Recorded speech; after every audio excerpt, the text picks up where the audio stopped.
આજના લેક્ચરમાં આપણે ત્રીજું યુનિટ છે introduction to gears A study કરશું. ઓકે, ચેપ્ટર નું નામ છે ઇન્ટ્રોડક્શન ટુ ગિયર્સ. તો આ ચેપ્ટર માંથી જીટીયુ ની ફાઇનલ પરીક્ષામાં ટોટલ 14 માર્ક્સ નું આમાંથી પૂછાશે. બરાબર, જીટીયુ ની જ્યારે ફાઇનલ પરીક્ષા હશે ત્યારે આ ચેપ્ટર માંથી ટોટલ 14 એટલે કે 14 માર્ક્સ નું આમાંથી પૂછાશે. બરાબર, ક્લિયર?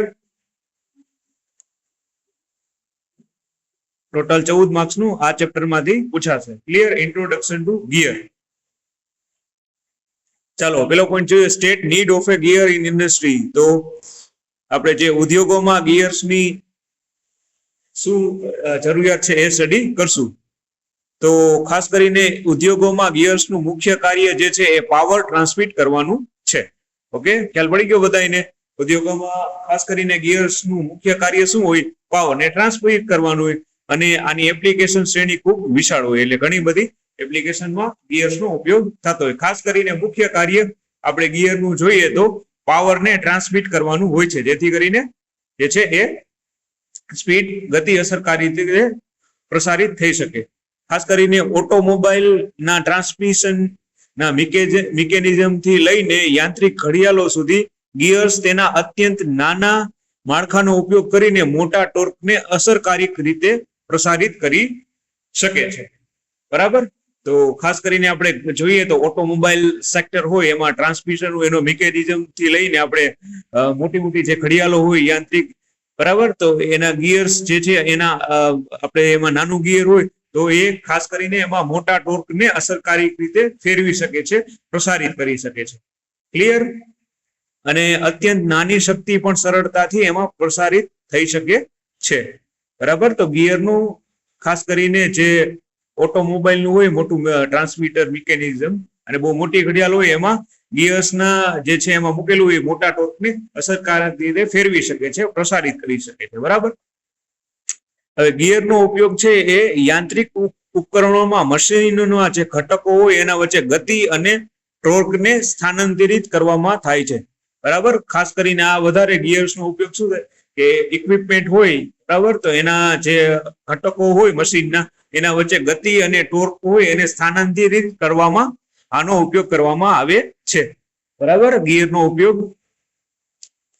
પછી ગિયરની ડિઝાઇન છે એ ખાસ કરીને જોડીમાં હોય અને એના બાંધકામના આધારે ગિયર હલનચલનની દિશા બદલી શકે છે અને આઉટપુટ જે છે એ અને આઉટપુટની ઝડપ અને ટોર્ક વધારી શકે છે. ગિયર જે છે એ ઝડપ અથવા તો ટોર્ક છે એમાં વધારો કરી શકે છે, આઉટપુટ જે કઈ મળે એમાં વધારો કરે છે. ગિયરનું ખાસ કરીને એની ડિઝાઇન અને એનું કન્સ્ટ્રક્શન એવું હોય કે જેથી કરીને ગિયર આમ ફરે ત્યારે જે છે આઉટપુટનું છે ઝડપ અને ટોર્ક એમાં વધારી શકાય છે. બરાબર, ક્લિયર?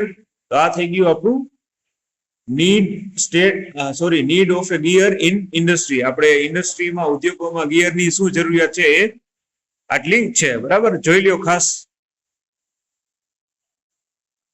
બરાબર, જીટીયુ ની ફાઇનલ પરીક્ષામાં 3 અથવા 4 માર્ક્સમાં પૂછાઈ શકે કે ઉદ્યોગોમાં ગિયર્સની જરૂરિયાત જણાવો. બરાબર, તો આટલા 4 પોઈન્ટ્સ લખી નાખવાના કે ગિયરનું મુખ્ય કાર્ય પાવર ટ્રાન્સમિશન કરવાનું છે, એની એપ્લિકેશન શ્રેણી ખૂબ વિશાળ છે.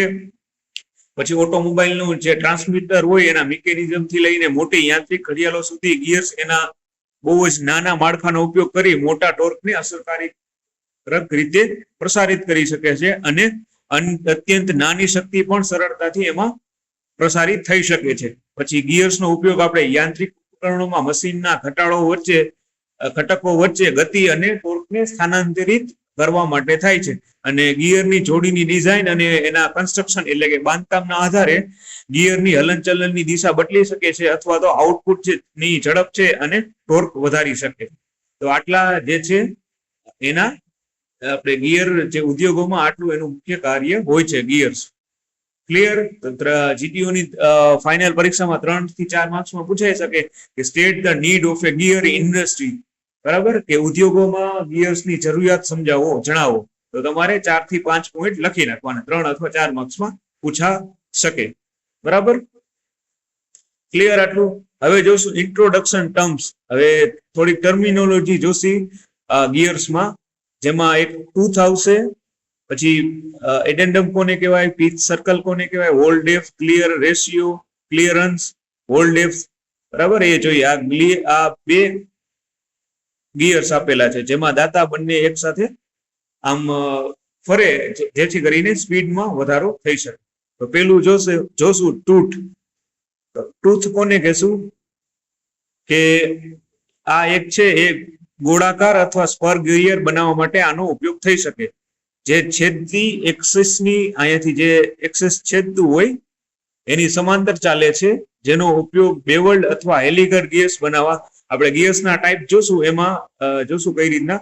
તો એનો ઉપયોગ બેવલ્ડ અથવા હેલિકલ ગિયર બનાવવા, આંતરિક અને બાહ્ય રીતે દાંતાવાળા ગિયર્સને સંવર્ધન કરવા અને પિનિયન્સ ગિયર સાથે મેચ કરવા માટે આનો ઉપયોગ થાય છે. બરાબર, ટૂથ એટલે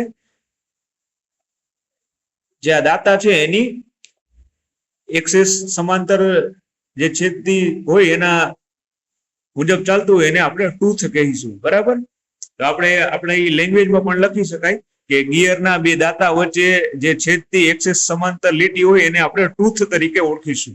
બરાબર, અને જેનો ઉપયોગ બેવલ્ડ અથવા તો હેલિકલ ગિયર્સ બનાવવા માટે અને આંતરિક અને બાહ્ય રીતે દાતાવાળા ગિયર્સને એમાં સંવર્ધન કરવા અને પિનિયન ગિયર સાથે મેચ કરવા માટે, રેક બનાવવા માટે આનો ઉપયોગ થાય છે.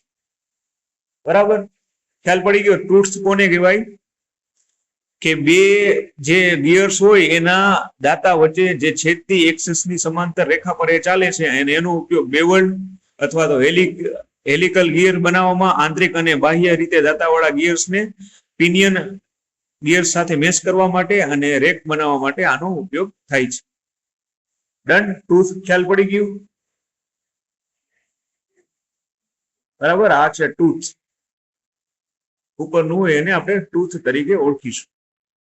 ખાસ આ ટર્મિનોલોજી પૂછાતી હોય છે જીટીયુ ની ફાઇનલ પરીક્ષામાં, કે વ્યાખ્યાયિત કરો ટૂથ, પીચ અથવા તો addendum, dedendum, clear contact ratio, whole depth. બરાબર, તો ટૂથ આપણે સ્ટડી કરી લીધું, અને આપણે ટૂથ કહેશું. બરાબર, સમાંતર જે છે ચાલતી હોય છેદતી રેખા બે ગિયર્સના દાતા વચ્ચે, તો એને આપણે ટૂથ તરીકે ઓળખીશું. હવે પીચ કોને કહેવાય? તો આથી આનું અંતર છે એને પીચ કહેવાય. તો ગિયર ની પીચને બે નજીકના ગિયરના દાતા હોય એના પરના બે સમાન બિંદુઓ વચ્ચેના અંતર તરીકે વ્યાખ્યાયિત કરવામાં આવે છે. બરાબર, પીચ આપણે કોને કહેશું? કે ગિયર હોય એના બે નજીકના ગિયર દાતા હોય, બરાબર, એના બે સમાન બિંદુઓ વચ્ચેનું અંતર, આથી અહીંયાથી આટલું. બરાબર, જોઈ લઈએ. અહીંયાથી આટલું અંતર જે છે એ પીચ તરીકે આપણે એને વ્યાખ્યાયિત, બે સમાન બિંદુઓ વચ્ચેના અંતરને આપણે પીચ તરીકે વ્યાખ્યાયિત કરશું. બરાબર, કઈ રીતના પીચ કોને કહેશું આપણે? કે ગિયર હોય એના પીચને બે નજીકના દાતા પરના બે સમાન બિંદુઓ વચ્ચેના અંતરને આપણે પીચ તરીકે ઓળખીશું. ડન? ચાલો, હવે નેક્સ્ટ જોશું કોન્ટેક્ટ રેશિયો. બરાબર, કોન્ટેક્ટ રેશિયો કોને કહેવાય?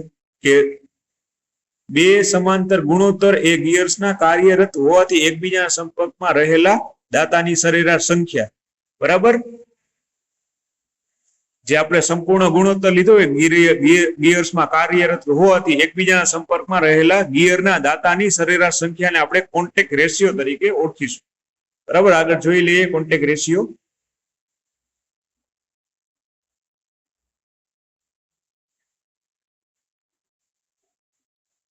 આઉટસાઇડ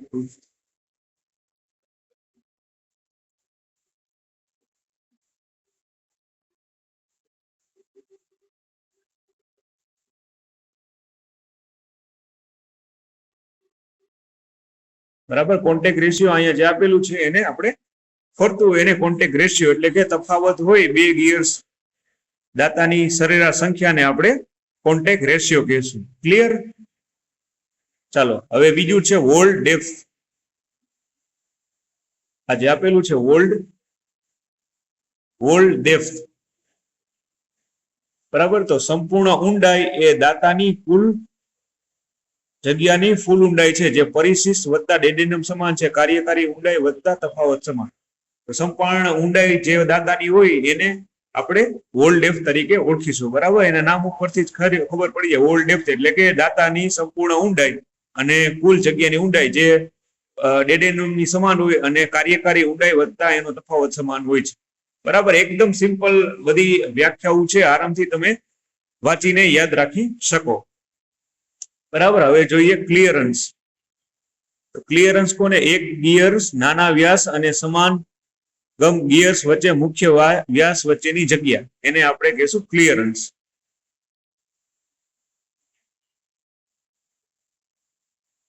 આવી ગયું. બરાબર, અહીંયા આ જે છે એ ક્લિયરન્સ. આ બે વચ્ચે જે જગ્યા છે એને ક્લિયરન્સ કહેશું. બરાબર, અહીંયા ડન. જોઈ લો ક્લિયરન્સ.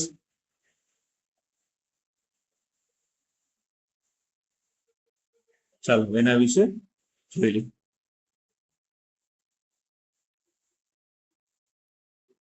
તો ગિયર્સ જે છે નાના વ્યાસ અને જે સમાન ગિયર્સ હોય મુખ્ય વ્યાસ વચ્ચેની જગ્યા, નાના વ્યાસ અને મુખ્ય વ્યાસ વચ્ચેની જગ્યા અને ક્લિયરન્સ તરીકે ઓળખીશું. પછી ખાસ મોસ્ટ આઈએમપી એડેન્ડમ. બરાબર, અહીંયાથી અહીંયા સુધીનું. તો એડેન્ડમ શું છે? પિચ સર્કલ અને તેના ટૂથ ટીપ સર્કલ વચ્ચેના અંતરને આપણે ગિયરનું એડેન્ડમ કહેવામાં આવે છે. શું આવે? પિચ સર્કલ અને ટૂથ જે હોય એના વચ્ચેના અંતરને આપણે એડેન્ડમ કહેવામાં આવે છે. બરાબર, પછી ડેડેન્ડમ એટલે અહીંયા આપેલું છે. રેડી? તો પીચની ત્રિજ્યા અને એક ગિયર જે દાતાના કેન્દ્રમાં મૂળ ત્રિજ્યા હોય એના વચ્ચેના અંતરને ડેડેન્ડમ કહેવામાં આવે છે. બરાબર, પીચની ત્રિજ્યા હોય અને એક ગિયરનો જે દાંતો હોય એના કેન્દ્રમાં મૂળ ત્રિજ્યા હોય એના બંનેના વચ્ચેના અંતરને ગિયરનું ડેડેન્ડમ કહેવામાં આવે છે. પીચની ત્રિજ્યા અને ગિયરની દાતાના કેન્દ્રમાં જે મૂળ ત્રિજ્યા હોય એના બંનેના અંતરને ડેડેન્ડમ કહેવામાં આવે છે. બરાબર, ખ્યાલ પડી ગયો? એડેન્ડમ કોને કહેવાય? Dedendum, clearance, hall depth, contact ratio, ટ્રુથ અને પીચ. આ ખાસ આટલામાંથી પરીક્ષામાં 3 અથવા 4 વ્યાખ્યા પૂછાશે. બરાબર, કે વ્યાખ્યાયિત કરો એડેન્ડમ, ક્લિયરન્સ, ડેડેન્ડમ, કોન્ટેક્ટ રેશિયો અથવા હોલ ડેપ્થ, પીચ અથવા તો ટ્રુથ. તો વ્યાખ્યા તમારે લખી નાખવાની. ડેડેન્ડમ પૂછે તો પીચ ત્રિજ્યા અને એક ગિયર દાતાના કેન્દ્રમાં મૂળ ત્રિજ્યા વચ્ચેના અંતરને ગિયરનું ડેડેન્ડમ કહેવામાં આવે છે. પછી પીચ સર્કલ અને એના ટૂથ ટીપ સર્કલ વચ્ચેના અંતરને ગિયરનું આપણે એડેન્ડમ કહેવામાં આવે છે. બરાબર, અને ક્લિયરન્સ એટલે જે એક ગિયર્સ નાનો હોય અને બીજો ગિયર્સની મુખ્ય વ્યાસ વચ્ચેની જગ્યા. બરાબર, નાના વ્યાસની અને જે મોટો મુખ્ય ગિયર હોય એના બે વ્યાસ વચ્ચેની જગ્યાને આપણે ક્લિયરન્સ કહેશું. પછી હોલ ડેપ્થ એટલે સંપૂર્ણ ઊંડાઈ, દાતાની ઊંડાઈ કેટલી છે એને આપણે હોલ ડેપ્થ કહીશું. બરાબર, કોન્ટેક્ટ રેશિયો એટલે જે બે સમાન ગુણોત્તર હોય ગિયર્સ વચ્ચે અને એકબીજાના સંપર્કમાં રહેલા ગિયરના દાતાની સરેરાશ સંખ્યા. બરાબર, એને આપણે કોન્ટેક્ટ રેશિયો કહીશું. ડન. તો આ થઈ ગઈ આપણી વ્યાખ્યાઓ બધી. બરાબર, ખાસ યાદ રાખી લેજો, જીટીયુ ની ફાઇનલ પરીક્ષામાં 3 અથવા 4 માર્ક્સમાં આમાંથી વ્યાખ્યાઓ કોઈ પણ પૂછાઈ શકે. Addendum, dedendum, clearance, hall depth, contact ratio, ટ્રુથ અને પીચ. બરાબર, ખાસ યાદ રાખી લેજો નામ બધા. આમાંથી કોઈ પણ 3 અથવા 4 પૂછાશે. એડેન્ડમ, ડેડેન્ડમ, પછી ક્લિયરન્સ, હોલ ડેપ્થ, પીચ અને ટ્રુથ. બરાબર, તો ખાસ આટલી વ્યાખ્યા જે છે ખાસ કરીને યાદ રાખી લેજો. 3 અથવા 4 માર્ક્સમાં જીટીયુ ની ફાઇનલ પરીક્ષામાં પૂછાશે. Okay, clear? તો આજના લેક્ચરમાં આટલું રાખીએ. નેક્સ્ટ લેક્ચરમાં બીજા ટોપિક સ્ટડી કરશું.